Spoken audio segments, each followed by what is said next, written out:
Assalamualaikum warahmatullahi wabarakatuh.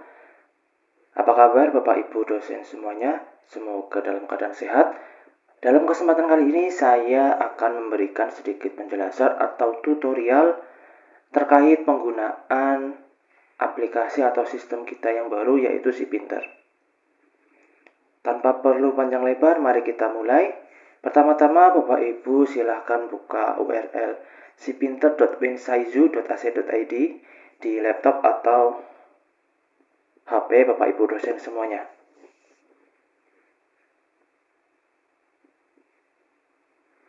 Setelah muncul halaman login, ya, silahkan Bapak Ibu dosen masuk dengan menggunakan NIDN. Bapak Ibu dosen semuanya. Dan passwordnya adalah NIDN. Jika Bapak Ibu dosen tidak bisa masuk menggunakan NIDN dan juga password NIDN, silakan Bapak Ibu dosen menghubungi admin fakultas Bapak Ibu dosen sendiri, ya. Jadi ke admin fakultas masing-masing. Kita masuk. Nah, ketika kita sudah masuk, nanti akan muncul halaman daftar modul. Di sini banyak modul yang tersedia di aplikasi SiPinter. Tetapi untuk saat ini tidak semua modul ini bisa digunakan. Jadi kita akan menggunakannya secara bertahap. Dan tidak semua modul ini akan muncul di halaman daftar modul Bapak Ibu dosen semuanya. Jadi tergantung hak akses ataupun role dari masing-masing Bapak Ibu dosen semuanya. Pada kesempatan kali ini yang akan saya terangkan adalah tutorial terkait penggunaan SIM akademik atau SIAKAT, atau yang sebelumnya kita gunakan adalah Siska. Untuk bisa menggunakan SIM akademik ini, kita klik modul SIM akademik, ya. Terus kemudian di samping kanan Bapak Ibu dosen ada daftar role, ya. Silakan Bapak Ibu dosen pilih role yang akan digunakan oleh Bapak Ibu dosen semuanya, yaitu dosen. Kita klik dosen. Setelah kita masuk, di sini muncul halaman dashboard daripada SIM akademik. Nah, di halaman dashboard ini ada beberapa menu yang Bapak Ibu dosen bisa lihat di bagian atas. Di sini ada beranda, modul bimbingan atau menu bimbingan, menu jadwal, menu perkuliahan, dan menu laporan. Kemudian di bagian bawah menu ada beberapa informasi yang Bapak Ibu dosen semuanya bisa lihat, termasuk beban mengajar, jumlah SKS, mahasiswa bimbingan. Terus kemudian di bagian bawahnya lagi ada jadwal mengajar Bapak Ibu dosen semuanya. Nah, ini yang paling penting, ya, di mana jadwal Bapak Ibu semuanya akan muncul di halaman dashboard. Jadi mulai hari Senin sampai hari Sabtu, di mana Bapak Ibu dosen mengajar, jadwalnya akan muncul di sini. Selanjutnya di bagian kanan ada tanggungan bagi dosen, termasuk dari realisasi perkuliahan, presensi mahasiswa, pengisian nilai, dan juga validasi KRS bagi Bapak Ibu dosen yang memiliki tugas sebagai dosen PA. Terus apa yang akan kita lakukan? Di sini, di tutorial kali ini yang akan saya terangkan adalah 5 hal yang Bapak Ibu dosen biasa lakukan selama proses belajar mengajar atau selama proses perkuliahan. Yang pertama adalah membuat jadwal. Yang kedua adalah melakukan presensi kepada mahasiswa. Yang ketiga adalah membuat tugas atau membuat jadwal ujian. Yang keempat adalah mengisi nilai atau menginput nilai di akhir semester. Dan yang terakhir adalah mengisi RPS. Nah, untuk yang pertama, Bapak Ibu dosen tidak perlu lagi membuat jadwal seperti yang sebelumnya kita lakukan. Jadi di aplikasi Cpinter ini nanti untuk ke-16 pertemuan Bapak Ibu dosen selama 1 semester itu akan dibuat oleh fakultas. Terus apa yang harus dilakukan oleh Bapak Ibu dosen semuanya? Yaitu adalah merubah jadwalnya jika jadwalnya itu Bapak Ibu dosen geser waktunya. Kenapa harus dirubah? Karena jika jadwalnya tidak dirubah, maka kita tidak akan bisa melakukan presensi. Kalau jadwalnya hari Rabu, terus kemudian kita geser ke hari Selasa, maka menu presensi di waktu tersebut tidak akan bisa kita gunakan. Sehingga kita harus rubah dulu jadwalnya yang tadinya hari Rabu ke hari Selasa. Terus bagaimana cara kita untuk merubahnya? Baik, misalkan di hari Senin ini jadwalnya saya ingin rubah. Kita menu ke opsi, terus kemudian ke detail kelas. Nah, di detail kelas ini Bapak Ibu silakan masuk ke menu jadwal perkuliahan. Nah, di jadwal perkuliahan ini, kita bisa lihat ada pertemuan ke-1 sampai pertemuan ke-16 dengan hari dan jam yang sudah ditentukan. Kita akan merubah waktunya. Kita klik menu detail, terus kemudian kita edit. Kita rubah tanggalnya sesuai dengan real perkuliahan itu dilakukan. Supaya saya bisa memberikan penjelasan bagaimana cara melakukan presensi, jadwalnya saya rubah sesuai dengan tanggal hari ini. Setelah dirubah tanggalnya, kita jangan lupa klik simpan. Setelah simpan, kemudian kita kembali lagi ke daftar. Kita kembali ke daftar atau kita klik lagi jadwal perkuliahan. Nah, jadwalnya di sini sudah berubah tanggalnya, harinya. Langkah selanjutnya adalah kita tidak bisa serta-merta langsung melakukan presensi. Sebelum presensi kita harus memulai sesi perkuliahan tersebut terlebih dahulu. Caranya adalah ke bagian aksi, tanda rantai, kita klik, kemudian kita klik mulai perkuliahan. Setelah kita klik mulai perkuliahan, maka statusnya akan berubah menjadi dimulai. Nah, setelah status ini dimulai, kita bisa melakukan proses presensi di kelas. Nah, jika sesi perkuliahan itu belum dimulai, maka jadwal kelas tersebut di sini tidak akan muncul, sehingga kita tidak akan bisa melakukan presensi, sehingga harus kita klik mulai perkuliahan terlebih dahulu. Untuk melakukan presensi, kita klik di kolom absen. Nah, di sini Bapak Ibu dosen bisa melakukan proses presensi. Nah, ini di sini tidak terlihat mahasiswanya. Kenapa? Karena mahasiswa yang belum di ACC oleh dosen PA tidak akan muncul di presensi. Bagaimana kita cara mengeceknya? Nah, kita tutup, terus kemudian kita masuk ke peserta kelas. Nah, di sini terlihat bahwa status KRS mahasiswa tersebut tidak disetujui. Nah, maka di presensi tidak akan muncul nama mahasiswa tersebut. Sehingga jika ada mahasiswa yang di daftar presensi tidak ada, Bapak Ibu dosen silahkan bisa dicek di bagian peserta kelas apakah KRS mahasiswa tersebut sudah disetujui atau belum oleh dosen PA. Oke, setelah ada mahasiswa yang disetujui, Bapak Ibu tinggal isi presensi, nanti di bagian keterangan, nah nanti Bapak Ibu bisa tinggal pilih mahasiswa tersebut masuk, izin, sakit, atau alfa. Jika sudah, Bapak Ibu tinggal simpan. Oke, jika sudah, maka proses presensi itu selesai dilakukan. Selain dengan menggunakan menu presensi kelas ini, Bapak Ibu dosen juga bisa melakukan presensi mahasiswa di bagian dashboard. Jadi di jadwal yang sudah dirubah ada tombol presensi mahasiswa.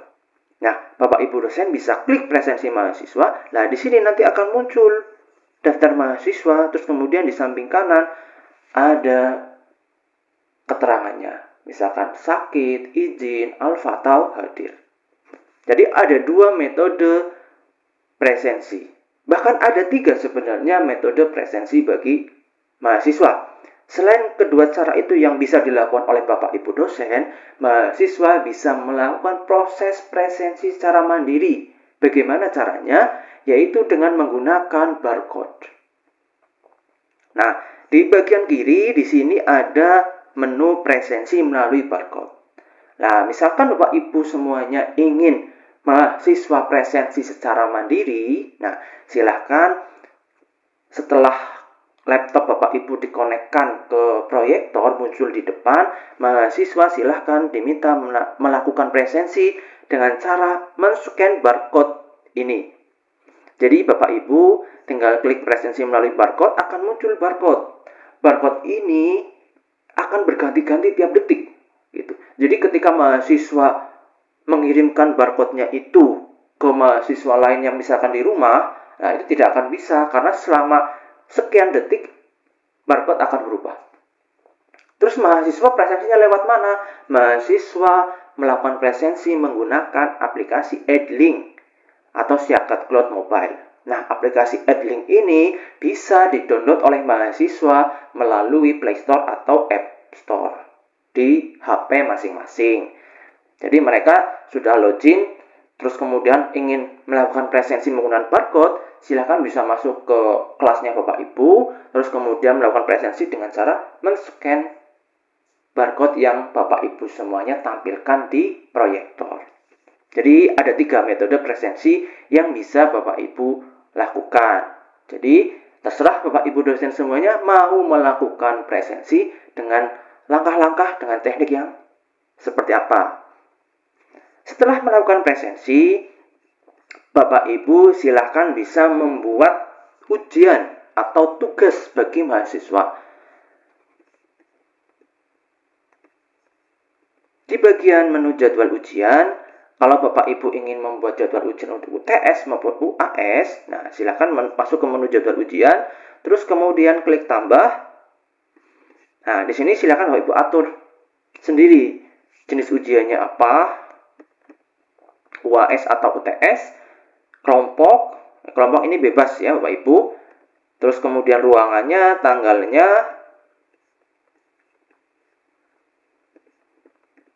terus waktu mulai, waktu selesai, dan pengawas.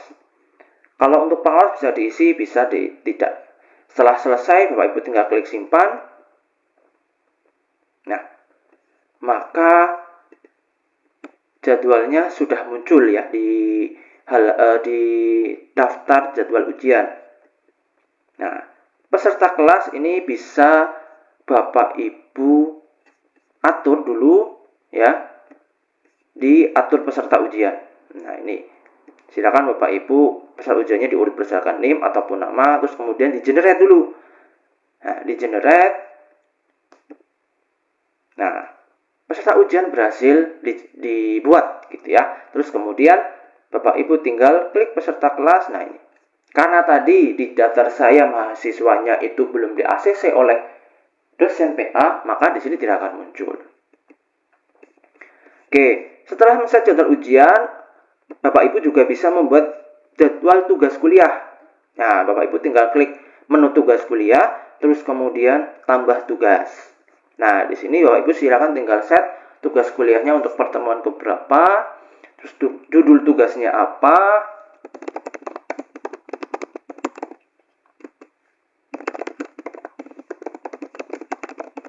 terus kemudian keterangan tugasnya apa, misalkan keterangan-keterangan lain yang harus diperhatikan oleh mahasiswa dalam mengerjakan tugas tersebut.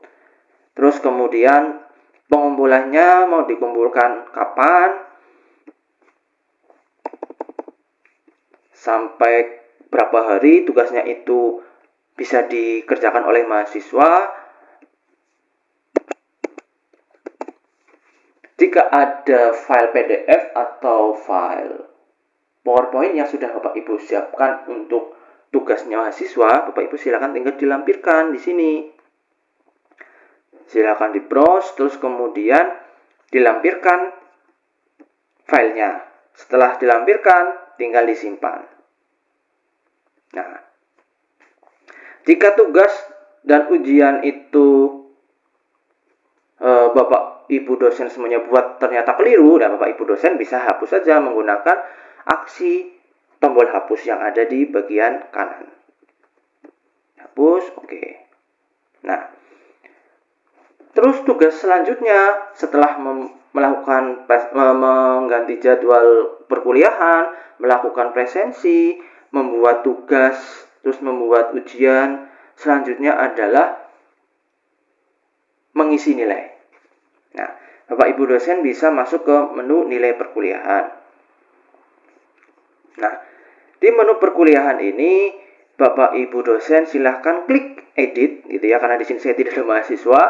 Nah, jadi Bapak Ibu tinggal klik edit, terus kemudian Bapak Ibu tinggal isikan nilai mahasiswa berdasarkan komposisi nilainya dari tugas individu, UTS, UAS, atau kehadiran. Nah, komposisi ini Bapak Ibu dosen bisa rubah di menu aksi, terus kemudian komposisi nilai. Nah, di sini Bapak Ibu dosen bisa rubah sesuai kategori atau pilihan Bapak Ibu dosen masing-masing. Persentasenya juga terserah Bapak Ibu dosen semuanya. Nah, cara menambahkan, misalkan saya ingin menambahkan kehadiran. Nah, klik kehadiran, presentasinya berapa? Presentasinya misalkan 10%. Terus kita tambah. Nah, kita rubah dulu karena ini presentasi sudah 100%, kita harus rubah. Misalkan ini saya rubah dulu menjadi 15%, kita simpan. Nah, terus kemudian tadi kehadiran kita tambahkan menjadi 10%. Kita tambah. Nah, maka totalnya menjadi 100%. Ini adalah komposisi yang bisa Bapak Ibu dosen set atau ubah sesuai keinginan Bapak Ibu dosen semuanya. Baik, setelah dirubah komposisinya, kita kembali ke nilai perkuliahan. Nah, jika Bapak Ibu dosen yang selama ini sudah melakukan rekap nilai menggunakan Excel, ya, selain bisa menginput secara manual di tabel mahasiswa di bagian sini, Bapak Ibu dosen juga bisa menggunakan Excel. Nah, caranya adalah upload Excel ke menu aksi, upload Excel. Nah, di sini sudah ada template yang sudah disediakan. Jadi Bapak Ibu dosen jangan menggunakan template lain selain template yang sudah disediakan oleh si Pinter. Bapak Ibu dosen terlebih dulu silahkan download template-nya. Nah, jika sudah download, Bapak Ibu silahkan bisa buka. Nah, di sini kemudian Bapak Ibu isikan nilai mahasiswanya, mulai dari tugas, UTS, UAS, dan juga kehadiran.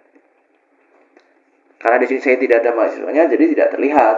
Tapi Bapak Ibu dosen silakan bisa isikan tugas individu, UTS, UAS, kehadiran di sini, kemudian disimpan. Nah, jika sudah disimpan, kita kembali lagi ke si Pinter. Nah, di sini kita browse dulu tadi yang sudah diedit gitu ya. Kita buka. Nah, silakan klik upload Excel.